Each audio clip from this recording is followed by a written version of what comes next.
कहानी की शुरुआत में हम लॉस एंजलिस शहर को देखते हैं, जहां रात को एक ट्रक रोड पर जा रहा होता है। ये कोई आम ट्रक नहीं, बल्कि ये वो ट्रक है जिसमें करोड़ों पैसे लोड करके बैंक तक पहुंचाए जाते हैं। इस ट्रक में आगे 2 गार्ड्स और पीछे भी 2 गार्ड्स बैठे होते हैं। और तभी अचानक यह ट्रक एक डोनट शॉप के बाहर रुकता है। दरअसल गार्ड्स को भूख लगी हुई थी, इसलिए 2 गार्ड्स गाड़ी से उतरकर खाना खरीदने के लिए शॉप के अंदर चले जाते हैं, जबकि 2 गार्ड्स गाड़ी की सेफ्टी के लिए अंदर बैठे रहते हैं। और तभी वहां पर एक ब्लैक कलर की कार आती है, जिसमें से 4 लोग उतरते हैं और उन चारों ने अपने अपने चेहरे को मास्क से ढक दिया होता है। अब जैसे ही 2 गार्ड खाना लेकर बाहर आते हैं, तब मास्क पहने हुए लोग गार्ड्स पर बंदूक तान देते हैं। यहाँ ट्रक में बैठा हुआ एक गार्ड उन लोगों को देख लेता है और वो गार्ड जल्दी से पुलिस को इन्फॉर्म कर लेता है। तभी ट्रक में बैठे हुए गार्ड के पास एक मास्क पहना हुआ चोर आता है और वो चोर गार्ड को गाड़ी से बाहर निकलने को कहता है। लेकिन जब वो गार्ड बाहर निकलने से इनकार कर देता है, तब वो चोर ट्रक के शीशे में एक होल करके उसमें रस्सी फंसाकर एक गाड़ी से पूरे शीशे को बाहर खींच लेता है। अब वो गार्ड भागने की कोशिश करता है, लेकिन वो चोर उस गार्ड को मार डालता है। गोली की आवाज सुनकर जल्दी ही वहां पुलिस आ पहुंचती है।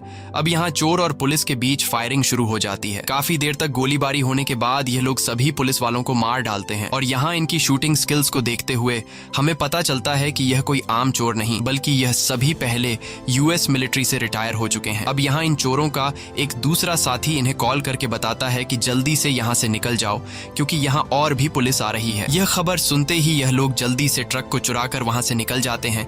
लेकिन जाने से पहले यह लोग यहाँ एक बम फिट कर देते हैं और उसे ब्लास्ट करवा देते हैं, ताकि पुलिस के आने के बाद उन्हें हमारे खिलाफ कोई सबूत न मिले। और कुछ ही देर बाद यह लोग अपने अड्डे पर पहुंच जाते हैं, जहाँ ये लोग अपने कपड़े चेंज कर लेते हैं। यहाँ टीम का लीडर रॉय सभी पर काफी गुस्सा होता है, क्योंकि इनका प्लान था कि यह लोग बिना किसी को मारे चुपचाप ट्रक को चुरा लेंगे। लेकिन अब इन लोगों ने कुछ पुलिस वालों को मार दिया था, इसलिए अब पुलिस चारों तरफ इन्हें ढूंढ रही होगी। यहाँ हमें पता चलता है कि इन लोगों ने जो ट्रक चुराई थी वह पूरी तरह से खाली थी, उसमें एक भी पैसा नहीं था। और यह बात इन लोगों को पहले से पता थी, क्योंकि यह लोग इस ट्रक से आगे एक बहुत ही बड़ी चोरी को अंजाम देने वाले हैं। यहाँ इनकी टीम का एक साथी जिसका नाम टोनी है, वो अपने लीडर रॉय से कहता है कि हमें एक आदमी को उस जगह पर भेजना चाहिए जहाँ पर हमने अभी ट्रक चुराया है, ताकि हमें पता चल सके कि पुलिस हमें ढूंढने के लिए क्या करने वाली है। रॉय को टोनी की बात ठीक लगती है, इसलिए रॉय अपने एक साथी बॉस्को को उस जगह पर भेज देता है। टीम का लीडर रॉय टोनी की बात को काफी सीरियसली लेता है, क्योंकि टोनी एक बहुत ही चालाक और समझदार इंसान है, साथ ही वो एक बहुत ही अच्छा ड्राइवर है। अगले सीन में हम डिटेक्टिव निक को देखते हैं। निक एक दबंग पुलिस वाला है, जिसकी चोरों के साथ बिल्कुल नहीं बनती, और स्पेशली वो चोरों के पीछे हाथ धोकर पड़ता है। साथ ही निक बहुत ज्यादा अय्याश और टर्की है, जो हर वक्त लड़कियों के साथ पड़ा रहता है। और आज भी वो अपने घर में खिड़की से होते हुए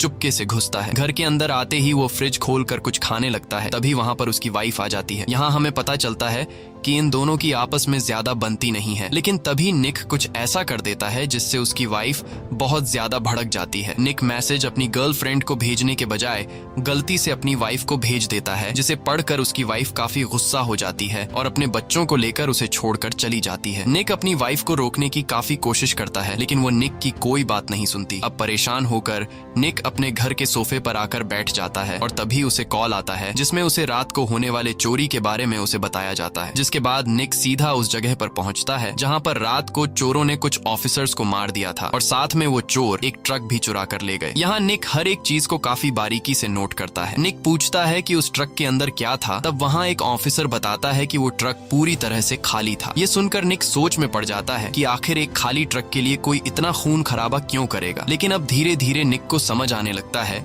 कि यह चोर जरूर कुछ बड़ा करने वाले हैं। इसीलिए वो बाकी लोगों से पूछता है कि क्या यहाँ पर उन चोरों का कोई फिंगरप्रिंट मिला है। तब वो लोग कहते हैं कि नहीं, वो चोर बहुत ही ज्यादा चालाक थे। उन्होंने जाने से पहले बम ब्लास्ट करके अपने सारे फिंगरप्रिंट्स मिटा दिए हैं। अब निक को जब इन चोरों को पकड़ने का कोई दूसरा रास्ता नहीं मिलता, तब वो अपने साथियों से कहता है कि मुझे यहाँ की सारी सीसीटीवी फुटेज चाहिए। ये कहकर वो जाने लगता है। वहीं हम कुछ दूरी पर बॉस्को को देखते हैं, जिसे चोरों के टीम के लीडर रॉय ने टोनी के कहने पर यहाँ भेजा था, ताकि बॉस को पता लगा सके कि इस केस को कौन हैंडल करने वाला है। और बॉस को यहाँ चुपके से डिटेक्टिव निक और उसकी टीम की फोटो ले लेता है और फिर वो फोटो सीधा अपने लीडर रॉय को भेज देता है। रॉय जब उन फोटोज को देखता है तो उसे पता चलता है कि इस केस को डिटेक्टिव निक संभालने वाला है, जिसके बाद रॉय निक के बारे में रिसर्च करने लगता है और रॉय को पता चलता है कि डिटेक्टिव निक एक बहुत ही सनकी इंसान है। सभी लोग उसे एक पुलिस वाला गुंडा कहकर बुलाते हैं। वो सरकार की भी बात नहीं सुनता और केस को अपनी मर्जी से सॉल्व करता है। साथ ही रॉय को पता चलता है कि डिटेक्टिव निक एक दफा जिस केस के पीछे पड़ जाए उसे वो सॉल्व करके ही रहता है। ये सब देखकर रॉय समझ जाता है कि हमारा पाला एक बहुत ही खतरनाक आदमी से पड़ा है। वहीं हम निक को देखते हैं जो अपने साथियों के साथ केस को सॉल्व करने के काम पर लग गया होता है। निक अपने साथियों से कहता है कि यहाँ पर जितनी भी चोरियां हुई हैं इन सब की डिटेल मुझे चाहिए। तब उनका एक साथी कहता है कि पिछले 3 महीनों में लॉस एंजलिस में कई बार चोरियां हुई हैं, लेकिन सभी चोरियां इतनी बारीकी से हुई हैं कि अभी तक किसी भी चोर का फिंगरप्रिंट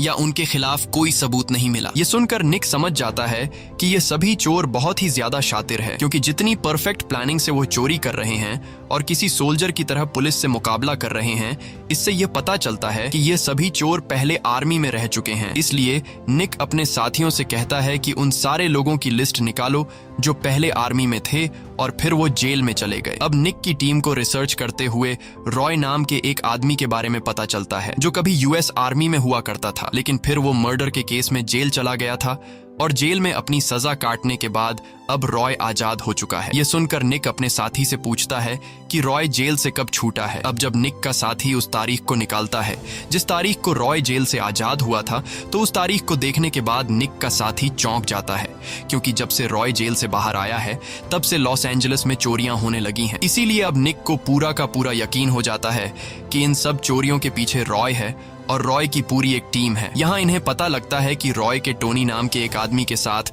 बहुत ज्यादा ताल्लुकात है और टोनी नाम का वो आदमी एक बार टेंडर है और रॉय अक्सर टोनी से मिलने बार में जाता है। ये पता चलते ही निक पहुंचता है सीधा उस बार में जहां पर टोनी नाम का आदमी बार टेंडर का काम करता है। यहाँ निक टोनी को देख लेता है और निक बार के अंदर टोनी के साथ बिल्कुल नॉर्मल तरीके से पेश आता है। निक ऐसे जाहिर नहीं होने देता कि जैसे वो एक पुलिस डिटेक्टिव है, बल्कि निक टोनी के साथ यहाँ वहाँ की बातें करने लगता है। लेकिन जैसे ही टोनी की बार से छुट्टी होती है और वह अपनी गाड़ी में आकर बैठता है, तभी वहाँ पर निक आकर टोनी को एक जोरदार पंच मारता है और टोनी को बेहोश कर देता है। कुछ देर बाद जब टोनी की आंख खुलती है तो वो खुद को एक अनजान जगह पर पाता है। टोनी कुछ समझ नहीं पाता कि मैं यहाँ पर कैसे पहुंचा, और जैसे ही वो रूम से बाहर आता है तो वो देखता है कि यहाँ निक और उसकी टीम कुछ लड़कियों के साथ डांस कर रहे हैं। अब निक जब टोनी को देखता है तो वो टोनी को एक चेयर पर बैठा देता है और उससे पूछता है कि तुमने किस मकसद से चोरी की है और तुम किसके लिए काम करते हो। ये सुनकर टोनी मुस्कुराता है और कहता है कि तुमने गलत आदमी को उठा लिया है, मैं ऐसा बंदा नहीं हूँ, मैं एक शरीफ बार में काम करने वाला आदमी हूँ। ये सुनकर निक उसे एक फोटो दिखाता है जिसमें टोनी रॉय के साथ खड़ा हुआ था और निक टोनी से पूछता है कि इस फोटो में तुम इस आदमी के साथ क्या कर रहे हो। ये देखकर टोनी समझ जाता है कि इन लोगों को मेरी सच्चाई का पता चल चुका है, लेकिन टोनी फिर भी नहीं मानता और कहता है कि इस फोटो में मैं नहीं हूँ बल्कि वो कोई और आदमी है। तब निक का एक साथी टोनी से कहता है कि तुम अपनी मौत से सिर्फ एक कदम दूर बैठे हो और फिर भी झूठ बोल रहे हो, इसलिए तुम हमें सारी सच्चाई बता दो, नहीं तो मारे जाओगे। लेकिन टोनी कुछ भी बताने से साफ साफ इनकार कर देता है। यह देखकर निक को गुस्सा आ जाता है और वो वहाँ पर मौजूद सभी लड़कियों को बाहर भेज देता है, जिसके बाद निक टोनी को गले से दबोच कर उससे कहता है कि तू सोच रहा होगा कि हम तुझे जेल में डाल देंगे, लेकिन ऐसा बिल्कुल भी नहीं है। हम तुझे तब तक टॉर्चर करते रहेंगे जब तक तू सच बता नहीं देता। अब टोनी भी समझ जाता है कि यह लोग मेरे से सच निकलवाए बिना मुझे छोड़ेंगे नहीं, इसलिए टोनी पूरी बात बताने लगता है और कहता है कि मैं ज्यादा कुछ नहीं जानता, मुझे तो गन चलानी भी नहीं आती, मैं सिर्फ उन लोगों का ड्राइवर हूँ और चोरी के दौरान मैं गाड़ी चलाता हूँ। जिसके बाद निक पूछता है कि तुम इन लोगों के साथ पहली बार कैसे मिले।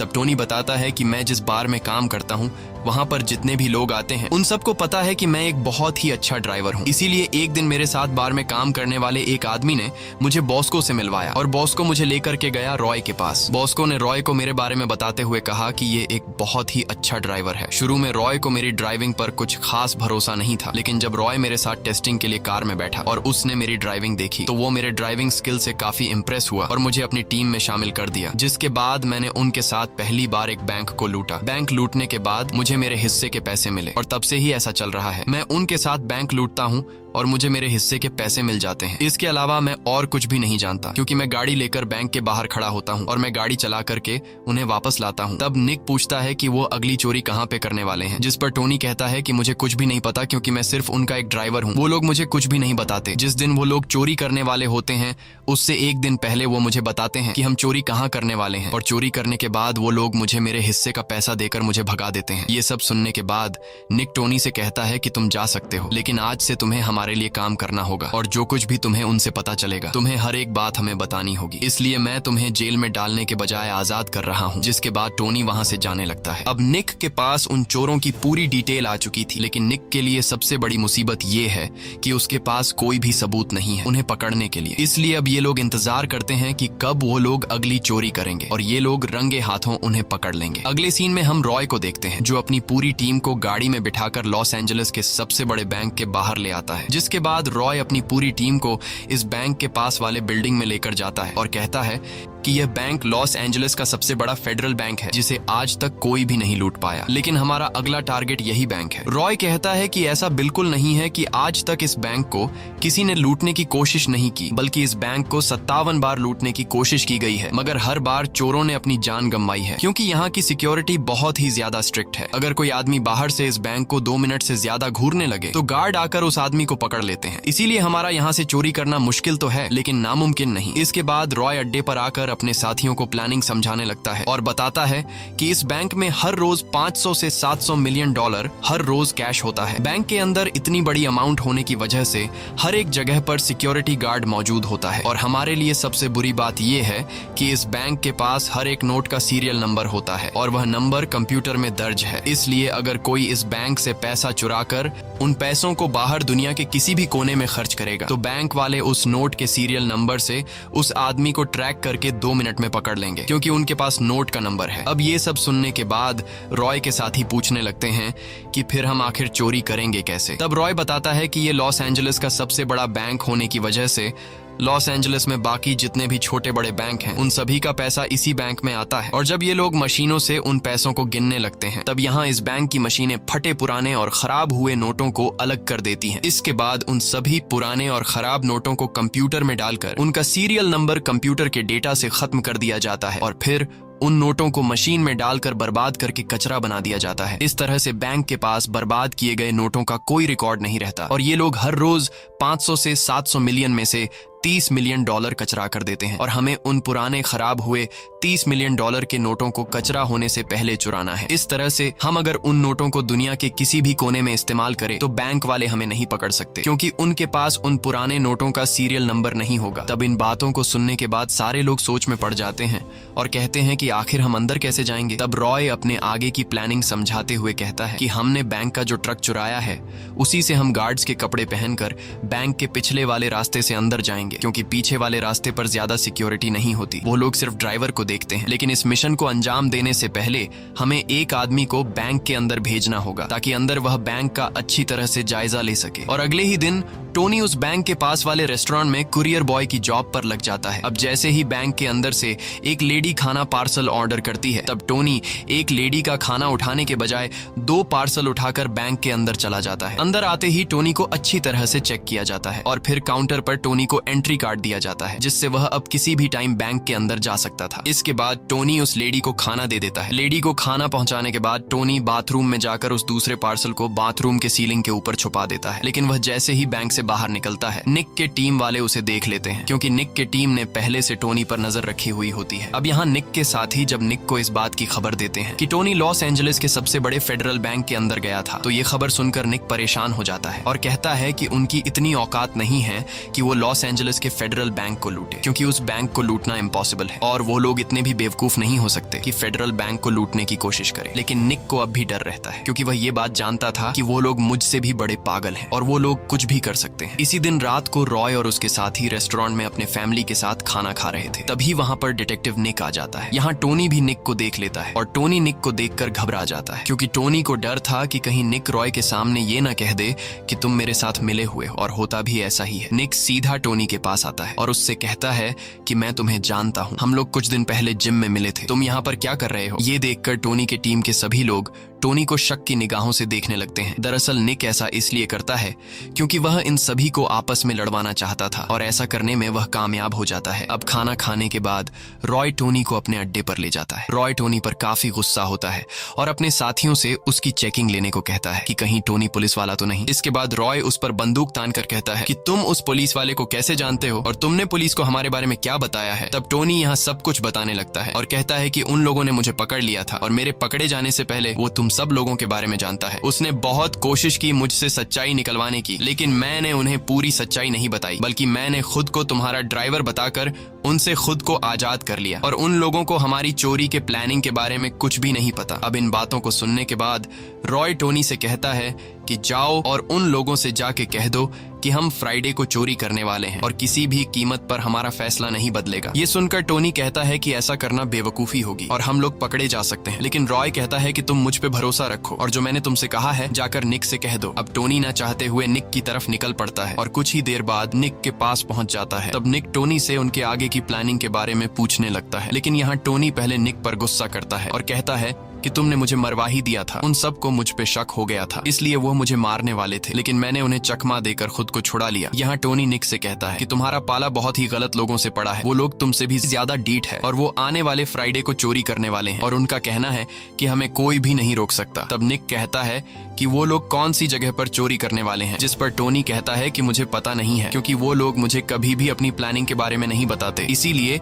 आने वाले फ्राइडे से एक दिन पहले ही मुझे पता चलेगा, तब मैं तुम्हें बता दूंगा। ये सुनकर निक कहता है कि कोई बात नहीं, मैं पता लगा लूंगा कि वो लोग फ्राइडे को कहां पर चोरी करने वाले हैं। इसके बाद टोनी वहां से चला जाता है और निक अपने काम पर लग जाता है। निक ये जानना चाहता था कि वो लोग अगली चोरी कहां पर करने वाले हैं और निक को पता चलता है कि रॉय एक कोठे पर चलने वाली वेश्या के साथ रिलेशन में है। ये पता चलते ही निक सीधा उस क्लब में आता है जहां उसके पास एक लड़की आकर नाचने लगती है, जिसके बाद निक उस लड़की को एक रूम में ले जाता है। निक उस लड़की का फायदा उठाना चाहता है क्योंकि वो जानता था कि इस लड़की का रॉय के साथ रिलेशन है, इसलिए निक उस लड़की के करीब जाने लगता है और वह लड़की उसे बता देती है कि ये लोग अगली चोरी पीको रिवेरा बैंक में करने वाले हैं। ये सुनकर निक काफी खुश हो जाता है क्योंकि अब निक को उन चोरों के अगले टारगेट का पता चल चुका था। लेकिन जैसे ही निक रूम से बाहर निकलता है तभी वहां पर रॉय आ जाता है और ये दोनों एक दूसरे को नजरअंदाज करते हुए अपने अपने रास्ते पर निकल पड़ते हैं। यहाँ हमें पता चलता है कि रॉय ने ये सब कुछ जानबूझकर अपनी रखैल से निक को बताने को कहा था। उसने अपनी गर्लफ्रेंड को कहा था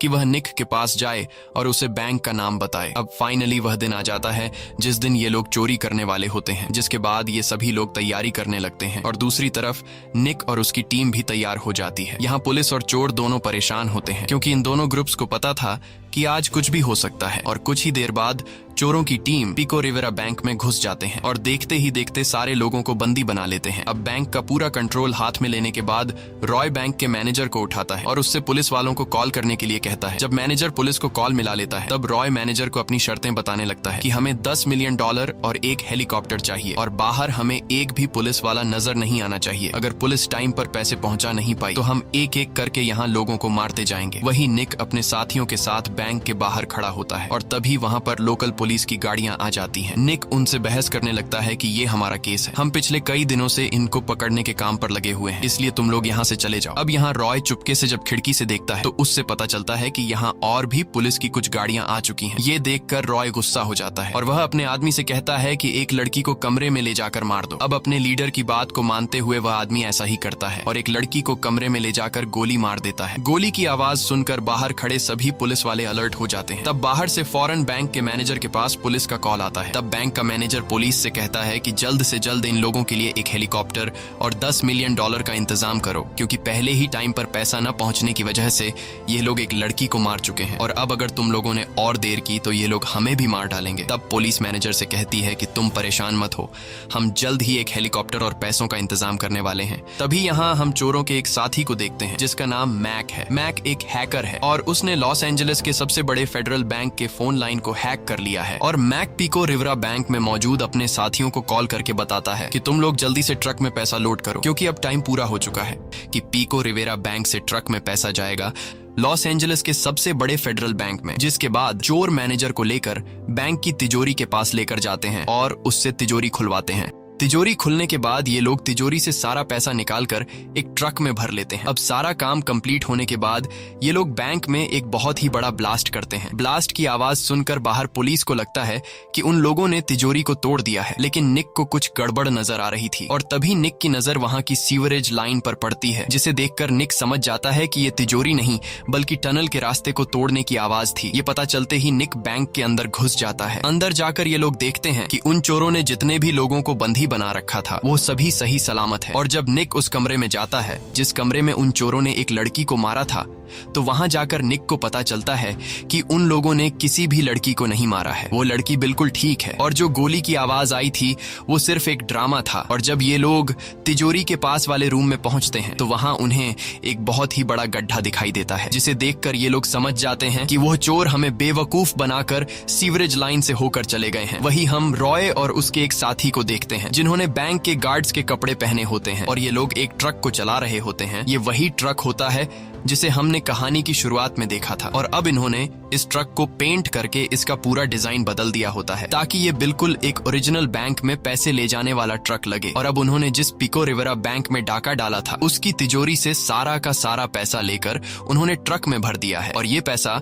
अब ये लोग लॉस एंजलिस के सबसे बड़े फेडरल बैंक की तरफ ले जा रहे हैं। वही हम रॉय के हैकर साथी को देखते हैं जिसने लॉस एंजलिस के फेडरल बैंक का कॉन्टैक्ट लाइन हैक कर लिया होता है और यहाँ वो लॉस एंजलिस के फेडरल बैंक के गार्ड्स को कॉल करके कहता है कि हमारा ट्रक पैसा लेकर कुछ ही देर में पहुंचने वाला है। और यहाँ हमें सारी सच्चाई का पता चलता है कि उन्होंने जो अभी एक छोटे बैंक पिको रिवेरा में से जो पैसे ट्रक में भरे थे वो पैसे ये लोग लॉस एंजलिस के सबसे बड़े फेडरल बैंक के साथ पुराने नोटों में एक्सचेंज करने वाले हैं, क्योंकि अभी उन्होंने जो पैसे ट्रक में भरे हैं वो पैसे ये लोग चुराना नहीं चाहते, क्योंकि अगर ये पैसे इन्होंने अभी चुरा लिए तो इन नोटों का सीरियल नंबर फेडरल बैंक के साथ कंप्यूटर में दर्ज है, जिस वजह से यह लोग पकड़े जा सकते हैं। इसलिए अब यह लोग नए नोट जिनके सीरियल नंबर बैंक के पास है वह नए नोट यह लोग अंदर छोड़कर पुराने फटे हुए नोट चुराना चाहते हैं जिनके सीरियल नंबर का रिकॉर्ड बैंक ने खत्म कर दिया होता है। और कुछ ही देर बाद यह लोग फेडरल बैंक के पिछले वाले रास्ते से पहुंच जाते हैं जहां गेट पर एक गार्ड उन्हें रोक देता है और यह लोग उस गार्ड को अपनी एक फेक आईडी दिखाते हैं जो बिल्कुल असली लग रही थी। इसलिए गार्ड फेक आईडी को पहचान नहीं पाता। साथ ही उन्हें पहले से कॉल पर बता दिया गया था कि ट्रक कुछ ही देर में आने वाला है, इसलिए गार्ड को जरा सा शक भी नहीं होता कि इस ट्रक में गार्ड्स के बजाय चोर बैठे हैं। जिसके बाद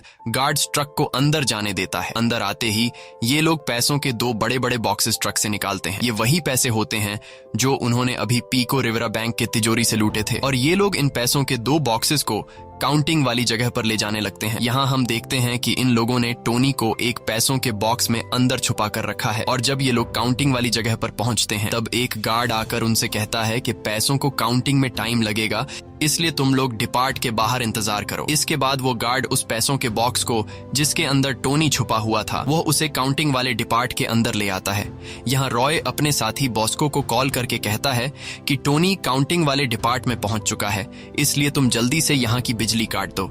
अब बॉस्को जो पहले से नीचे वाले फ्लोर में छुपके से घुस गया होता है वो वहां से पूरे बैंक की बिजली बंद कर देता है। बिजली खराब होने की वजह से बैंक के अंदर काउंटिंग का काम करने वाले सभी लोग डिपार्ट से बाहर आ जाते हैं और बिजली के ठीक होने का इंतजार करने लगते हैं। अब टोनी पूरे डिपार्ट में एक पैसों के बॉक्स के अंदर अकेला रह चुका था।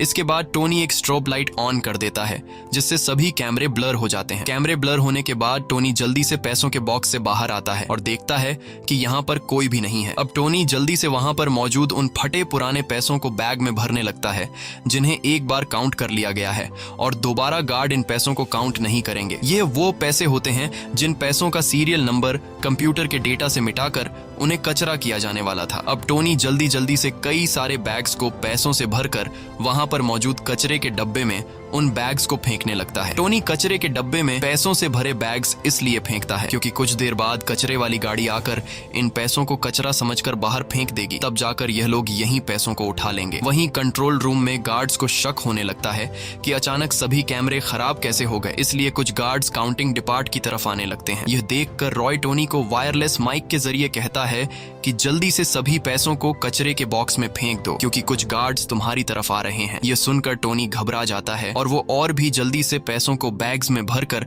कचरे के बॉक्स में फेंकने लगता है। अब ढेर सारा पैसा कचरे के बॉक्स में फेंकने के बाद टोनी समझ जाता है कि गार्ड्स यहाँ पहुंचने ही वाले होंगे, इसलिए टोनी जल्दी से वेंटिलेशन की जाली खोल देता है और जैसे ही गार्ड्स वहां पर पहुंचते हैं तब तक टोनी वेंटिलेशन के रास्ते में घुस गया होता है। अब यहाँ गार्ड्स डिपार्ट के अंदर पैसों को गिनने लगते हैं और पैसे बिल्कुल बराबर होते हैं। जितने पैसे पिको रिवेरा बैंक से आने थे वो पूरे के पूरे पैसे वहीं पर मौजूद होते हैं और गार्ड्स को बिल्कुल भी पता नहीं चलता कि यहाँ से पैसे चोरी हुए हैं, क्योंकि टोनी ने उन पैसों को चुराया होता है जो पैसे उन्होंने पहले से गिन लिए होते हैं। अब पैसे पूरे होने के बाद वो गार्ड्स रॉय से कहते हैं कि पैसे पूरे हैं, तुम लोग यहाँ से जा सकते हो। ये सुनकर रॉय और उसका साथी जाने लगते हैं और जितने भी पैसों को टोनी ने कचरे में फेंका था, अब वहाँ एक गार्ड आकर उस कचरे के बॉक्स को कचरे की गाड़ी में फेंकने के लिए ले जाने लगता है। वहीं बैंक के अंदर वो लेडी जिसने कुछ दिन पहले खाना ऑर्डर किया था, वो फिर से बैंक के पास वाले रेस्टोरेंट से खाना ऑर्डर करती है, लेकिन इस बार चोरों का साथी मैक कॉल उठाता है क्योंकि उसने रेस्टोरेंट का कॉन्टैक्ट लाइन हैक कर लिया होता है और मैक उस लेडी से कहता है कि तुम्हारा खाना 5 मिनट में तुम्हारे पास पहुंचने वाला है। अब यहाँ टोनी वेंटिलेशन के रास्ते से होते हुए उस जगह पर पहुंचता है जहां उसने कुछ दिन पहले वॉशरूम के सीलिंग के ऊपर एक पार्सल छुपा कर रखा था और टोनी उस रास्ते से नीचे आकर सीधा उस लेडी के पास जाता है और उन्हें उनका खाना दे देता है। इसके बाद टोनी बिना किसी रोक टोक के बैंक से बाहर आ जाता है क्योंकि उसके पास कुरियर बॉय का कार्ड था, जिससे गार्ड्स को टोनी पर शक नहीं होता और गार्ड्स टोनी को कुरियर बॉय समझकर छोड़ देते हैं। लेकिन तभी बैंक के गार्ड्स के पास कॉल आता है जिसमें खाना ऑर्डर करने वाली लेडी कहती है कि यह खाना कई दिन पुराना है, इसलिए उस कुरियर बॉय को जाने मत दो। लेकिन अब काफी देर हो चुकी थी क्योंकि टोनी वहां से निकल चुका था। वहीं कचरे वाली गाड़ी उस कचरे के बॉक्स को गाड़ी में खाली कर देता है जिस बॉक्स में टोनी ने पैसे भरे थे और जैसे ही वो कचरे की गाड़ी जाने लगती है तब रॉय और उसका साथी अपने ट्रक में बैठकर उस कचरे की गाड़ी का पीछा करने लगते हैं। लेकिन तभी सिग्नल पर सेम इसी तरह का एक दूसरा कचरे का ट्रक आता है और इन दोनों गाड़ियों के ड्राइवर एक दूसरे को इशारा करके अलग अलग रास्ते पर चल पड़ते हैं। यहाँ रॉय कचरे की गाड़ी का नंबर प्लेट नोट नहीं कर पाता और एक गाड़ी का पीछा करने लगता है। वहीं पूरे शहर में निक की टीम चोरों को ढूंढ रही होती है और तभी उन्हें रास्ते में टोनी दिखाई देता है। टोनी को देखकर वो लोग फौरन उसे पकड़ लेते हैं और निक टोनी को बुरी तरह से पीटने लगता है क्योंकि निक समझ गया था कि टोनी हमें धोखा दे रहा है। यहाँ टोनी निक को पूरी सच्चाई बता देता है और साथ ही टोनी निक को रॉय का लोकेशन भी दे देता है। वहीं दूसरी तरफ रॉय कचरे की गाड़ी को फॉलो करते हुए उस जगह पर पहुंच जाता है जहां पर बैंक की गाड़ियां कचरा खाली करती है। अब कचरे की गाड़ी खाली होने के बाद ये लोग कचरे में से वो बैग उठाने लगते हैं जो टोनी ने पैसों से भर दिए थे और रॉय उन सभी बैग्स को अपनी गाड़ी के डिग्गी में रख देता है। लेकिन रॉय चेक नहीं करता कि आखिर इन बैग्स में क्या भरा पड़ा है और तभी रॉय के पास अपने हैकर साथी मैक का कॉल आता है। मैक रॉय से कहता है कि टोनी को पुलिस ने पकड़ लिया है और टोनी ने पुलिस को तुम्हारा लोकेशन दे दिया है, इसलिए जिस जगह पर तुम हो वहां से निकलो क्योंकि जल्द ही वहां पर पुलिस आने वाली है। यह खबर सुनते ही रॉय अपने साथियों के साथ गाड़ी में बैठकर वहां से निकल जाता है। कुछ दूर आगे आने के बाद यह लोग ट्रैफिक में फंस जाते हैं। तभी पीछे से निक इन्हें देख लेता है। रॉय को देखकर निक और उसकी टीम तैयारी करने लगती है और निक टोनी को गाड़ी में हथकड़ी से बांध लेता है। यहाँ रॉय को भी पता चल जाता है कि निक ने हमें देख लिया है, इसलिए यह लोग भी तैयार हो जाते हैं और देखते ही देखते इनके बीच फायरिंग शुरू हो जाती है और चारों तरफ गोलियां चलने लगती हैं, जिसमें से एक गोली बॉस्को के गर्दन पर लगती है और बॉस्को मारा जाता है। ये देखकर रॉय काफी गुस्सा हो जाता है और रॉय उस पुलिस वाले को मार डालता है जिसने बॉस्को को शूट किया था। फिर तभी यहाँ पुलिस रॉय के दूसरे साथी को भी मार डालती है। अब रॉय अकेला होने की वजह से पुलिस उस पर भारी पड़ रही थी, इसलिए रॉय वहाँ से भागने लगता है। तब निक भी उसका पीछा करने लगता है। कुछ दूर आगे जाने के बाद जब रॉय एक कंटेनर से कूद रहा होता है तभी पीछे से निक उसे शूट कर लेता है, जिससे रॉय बुरी तरह से घायल हो जाता है। अब रॉय खुद को बचाते हुए एक गाड़ी के पीछे छुप जाता है और तभी यहाँ पर निक भी आ जाता है। निक रॉय को सरेंडर करने के लिए कहता है, लेकिन रॉय सरेंडर करने के बजाय निक पर बंदूक तान देता है। तभी निक जवाबी कार्रवाई में रॉय को गोलियों से छलनी कर देता है और रॉय मारा जाता है। अब निक ने सभी चोरों को उनके अंजाम तक पहुंचा दिया था, बस अब सिर्फ टोनी रह चुका था। और निक जैसे ही वापस अपनी गाड़ी के पास आता है तो वह देखता है कि टोनी खुद को छुड़ाकर भाग चुका है। यह देखकर निक को काफी गुस्सा आता है। अब निक जब रॉय की गाड़ी के डिग्गी में बैग्स चेक करता है तब उसे पता लगता है कि इन बैग्स में पैसे नहीं हैं बल्कि कचरा भरा गया है। इसीलिए निक समझ नहीं पाता है कि वो लोग इतने बेवकूफ कैसे हो सकते थे कि उन्होंने कचरे के लिए अपनी जान दे दी। कुछ देर बाद यहाँ पर FBI की टीम आती है और FBI की टीम देखती है कि बैंक से एक भी पैसा चोरी नहीं हुआ है, क्योंकि इन चोरों ने पैसों के बजाय कचरे को चोरी कर लिया था। इसलिए FBI इस केस को बंद कर देती है। लेकिन निक इस चोरी के बारे में कई दिनों तक सोचता रहता है और तभी उसकी नजर चोरों की टीम में से आखिरी बचे इंसान की फोटो पर पड़ती है और वह कोई और नहीं बल्कि टोनी होता है। इसलिए निक उस बार में जाता है जहाँ पर टोनी काम किया करता था। निक को लगा कि शायद यहाँ मुझे कोई राज मिल जाए। अब यहाँ निक के पहुंचने पर बार का मालिक बताता है कि टोनी 2 दिन पहले काम छोड़कर यहाँ से जा चुका है। अब निक जैसे ही वापस आ रहा होता है तभी उसकी नजर सामने की एक फोटो पर पड़ती है जिसमें टोनी एक फुटबॉल टीम के साथ बैठा होता है। टोनी के साथ चोरों का हैकर साथी मैक भी होता है और हम उस आदमी को भी देखते हैं जो असली पैसों के ट्रक को लेकर जा रहा था, जिसके बारे में पुलिस को कोई आइडिया नहीं था। तभी निक देखता है कि यहाँ पर हर तरफ फेडरल बैंक के एम्प्लॉई हैं, इसीलिए वह बाहर निकलता है और बाहर आकर वह देखता है कि टोनी जिस बार में काम करता था उसके बगल में ही फेडरल बैंक है। और यहाँ निक को पूरी सच्चाई का पता चलता है कि इस पूरे गेम का मास्टरमाइंड टोनी था। बैंक के बगल के बार में काम करते हुए टोनी ने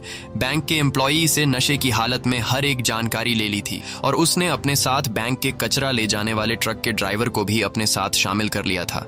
इस चोरी की पूरी प्लानिंग टोनी ने बनाई थी। उसने सिर्फ मुझे बेवकूफ नहीं बनाया बल्कि उसने रॉय और उसकी टीम को भी बेवकूफ बनाया और उसने एक ऐसी रकम को चोरी किया जिसका बैंक के पास कोई भी रिकॉर्ड नहीं है। और अब मुझे सब कुछ पता होने के बावजूद भी मैं उसे पकड़ नहीं सकता क्योंकि उसके खिलाफ मेरे पास कोई भी सबूत नहीं है।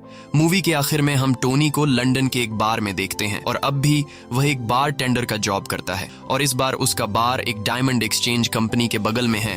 तभी यहाँ टोनी के पास जब डायमंड एक्सचेंज कंपनी का एक एम्प्लॉई आता है तो टोनी उसे फ्री में एक ड्रिंक देता है।